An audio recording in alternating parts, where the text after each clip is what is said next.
Hello adventurers, it's your man Zero here, your favorite hero. Guys, I finally managed to complete 8-5, which means I have access to engraving. Let's hop in and take a look, do some engraving together, and see exactly what this whole system is all about. Let's check it out. We did have this post on X here just like a few days ago where they introduced engraving to us along with the Chapter 7 and Chapter 8 announcement. And quickly just going over, it says, upon clearing Fool's Journey 8.5, which I just mentioned, gear engraving will be unlocked. Consume engraving materials to engrave your gear, which will randomly add 1 to 3 attributes to the gear. You can choose to keep or discard, or keep engraving the gear that you are currently on, and the higher quality of the engraving material, the greater the probability of obtaining powerful attributes. So I'll show you what gear that I have actually already engraved so far. I actually managed to get some pretty decent luck, I would say. And I'll show you that first before we actually hop in, because I have some legendary engraving material from doing that crazy non-cost effective barrel banner. I want to do some of those with you because I want to build my barrel up a little bit more.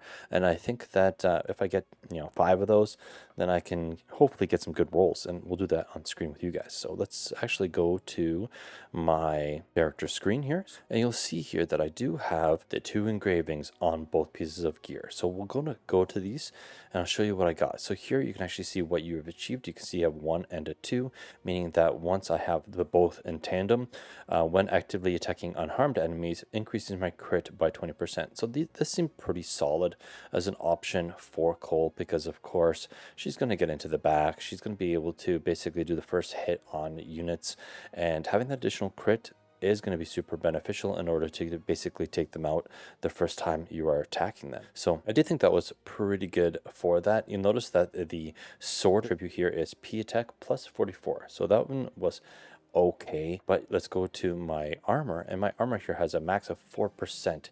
And this one I actually managed to get by using just like the brown engraving stones. So you can, by grinding, you can still get some decent attributes that will push you forward on your gear, even if they're of the lower rarity. And if you're wondering, well, where do I get this material from? Well, you actually get it from doing your crossing worlds, and you go over here to the radiant forging.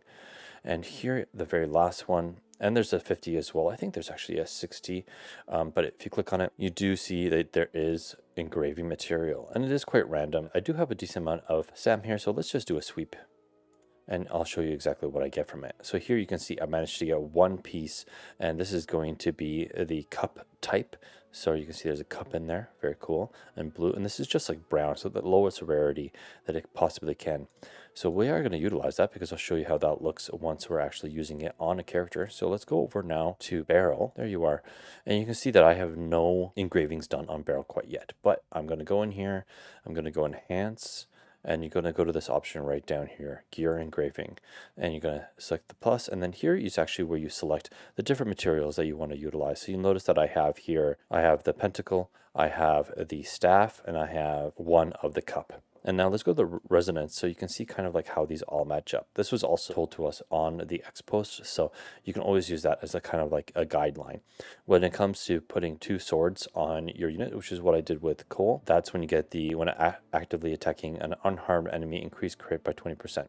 If you use 2 wands, so 1 wand on your armor, 1 wand on your weapon, well, then you get, after using the basic attack skill, strike back, or assisted attack, gains 1 random level 2 attribute buffs. So this is actually something that I plan to be putting on Ida as an example, because even if it's an assist attack, this comes in handy. So she's going to be able to stack a lot of attribute buffs just because she's going to be so active on the battlefield.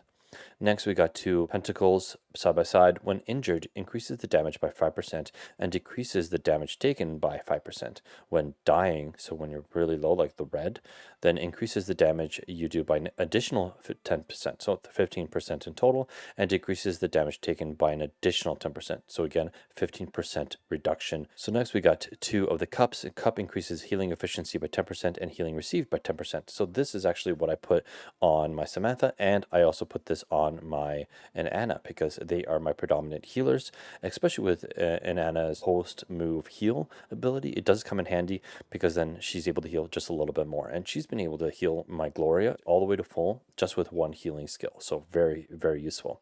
Next, we have these kind of like mismatched ones. So when you actually match like one to another, so a sword with the pentacle, when unharmed, increases attack and defense by 12%. Next, we have sword and cup. When actively attacking, increases the damage by 5% and gain 50% of lifesteal. So I can't click on lifesteal, but basically it means that you get some HP from doing damage to them. But keep in mind, this is actively attacking. So this will not work on Ida as an example. So maybe this is something they put on someone maybe like Gloria, right? So she gets an additional damage boost, but then she's also able to rejuvenate some of her HP, thus keeping her in the battle just a little bit longer. Next, we got a Wand and Pentacle, and this one decreases physical damage taken by 15%. And we got Wand Cup, which is actually quite long, this read, so bear with me.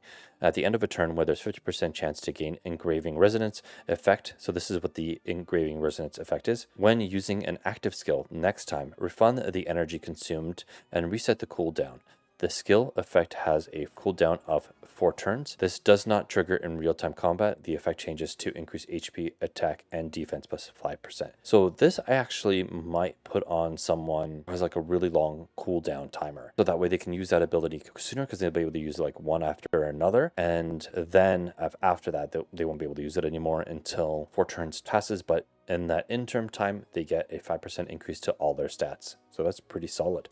And finally, the last one is the Pentacle and the Cup, which decreases magic damage taken by 15%. So that's it for like going through them each individually one. Now I'm actually just going to go to my inventory because I want to grab some of these. There we go. So now I should have a decent amount to be able to actually utilize for my engraves. I'm saving 10 just because I may need them for other characters, or maybe if these rolls don't turn out very well. And let's start engraving, shall we? So we'll go to enhance here, go to engraving, and let's first do the attack because it's going to be on the weapon, so why not, right? And it does 1 to 3 randomly. Let's hope for 3, and let's hope for some really good ones. Oh, and before I start this process, I want to also point out the cost, guys. So you don't see it because it's right behind my head here, but it's 30,000 of your currency to use one of these. So you might have been wondering, why am I getting so much money without a place to use all my money? Well, now you know where your money is actually going to be utilized. It's going to be used in your engraving. So do keep that in mind. This will over time become very, very cost prohibitive. So let's hop into this engraving, shall we? Okay, I'm going to cross my fingers here. Okay. Here, just prove that I'm crossing them. I cross them real hard, guys. 3, come on, 3. Give me 3. Yes. Wow. I'm sorry. That was a funny reaction, but that... Okay, I don't really need P attack. But I'm going to stop there because magic attack 5% gain and magic attack base stat is huge. I'm going to save that. That seems really good. So I'm going to use that one. And now let's go over to the actual accessory. So here you go, enhance gear. And now we're going to be going and doing our cup. All right, let's do this engraving. Come on. Come on, 3. Give me 3 again. P-def, magic attack 14. I honestly think that could be better because like you can see the bars here. These ones are an indicator of how potent the ability is. So this P-def one is quite high. The P-def % one is very low. And the magic attack is just right at the very beginning. So I think that this one could use a reroll. Wow, magic. Okay, you know what? That seems pretty good. I mean, I do love giving Beryl more survivability. Okay, let's just do one more. One more. Okay. I guess we're going to make her strong to physical defense. That's good for now. Yep, that's okay. All right. And there you go. So that's how you do your engravings. And now that I do still have some of these other things available to me, you can see, oh, let me just click on the weapon again, that I have the sword, magic attack, P attack. Man, I wish that magic attack and P attack was switched. And I have the P-def. So she's going to be very good for survivability on physical attacks. As you can see here, her physical defense to a 50-50 kind of tandem split between magic defense and physical defense. So that's good. Health is pretty solid too. I'm pretty happy with that. Now let's go see if there's any other character here. Ah, yes, Ida. Well, I know Ida is going to be very, very useful when it comes to a double wand. So what I'm going to do is I'm actually going to give her the basic one. So I do have a bunch of these right here. So I'm going to just give her those ones, just 2 of them. So that way she gets the effect. and maybe we'll get lucky. Max HP 57 and magic attack. Let's do it one more time. I didn't get a percentage. Magic defense. Okay, I'll accept it because I want to make sure I have at least one for the next for the armor piece too here. Okay, enhance. And if this one goes really good, then I'll go back and redo the other one. Magic attack. Okay, so that was good. But you see, really low. So now you can tell here that, what you can do. And of course, when you use legendary and you lose silver or gold materials, you can get a higher probability of having something that's a little bit higher up in that list. And there you go, guys. That's the end of this video. Hopefully you did enjoy it. Please do like, sub, and subscribe. And hopefully this helped you out. And that way you can get a little bit stronger and actually push some content a little bit harder. Take care, adventurers. Be well.